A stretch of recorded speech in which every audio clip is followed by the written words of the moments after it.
तो बाइबल के अनुसार रियल में पवित्र आत्मा है क्या, और जब एक बंदे पर पवित्र आत्मा आता है तो क्या वो ऐसी हरकतें करता है, वो ऐसे लौटता है, ऐसे खेलता है? आत्मिक जगत में पवित्र आत्मा के नाम में बहुत कुछ हो रहा। आपको याद होगा, एक समय था फूंक मारते थे, बहुत गिरते भी थे। अब वो फूंक मारना आउट ऑफ फैशन हो गया। अब वो गिरना भी आउट ऑफ फैशन हो गया। वो थोड़ी देर के लिए था, चली थी।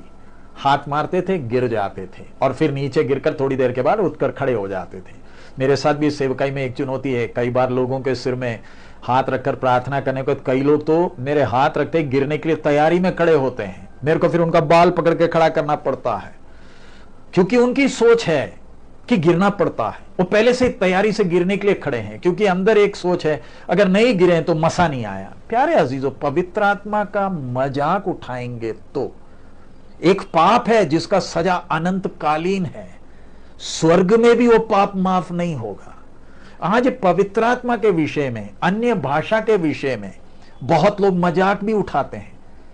कई लोग अपने आप को बड़ा वचन का ज्ञानी बोलकर वो अन्य भाषा के खिलाफ भी बोलते। प्यारे अजीज, ध्यान रखें, पवित्र आत्मा शक्ति नहीं है।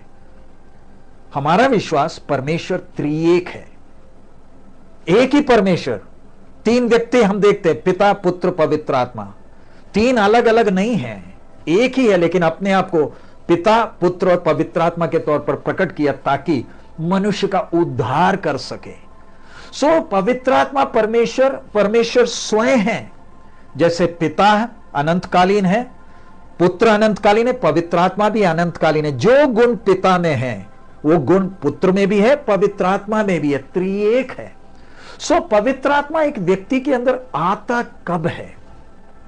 सबसे पहले एक व्यक्ति जो पाप में अपना जीवन बिताता है, परमेश्वर की आत्मा जब उसके नजदीक पहली बार आती है, उसको एहसास होता है मैं पापी हूं। यह है सबसे पहला चिन्ह।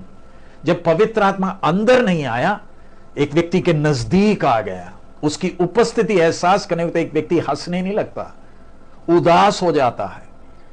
क्यों? उसको अपने पाप का एहसास होने लगता है, और फिर सबसे पहला वो व्यक्ति मानता है मैं पापी हूं। और फिर दूसरा, वो प्रभु यीशु को अपना प्रभु और उद्धार करता कर स्वीकार करता है।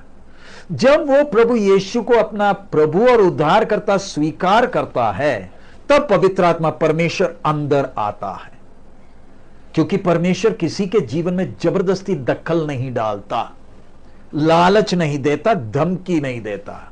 परमेश्वर मनुष्य की आजाद मर्जी को आदर करता है। सो जब तक एक व्यक्ति मैं पापी हूं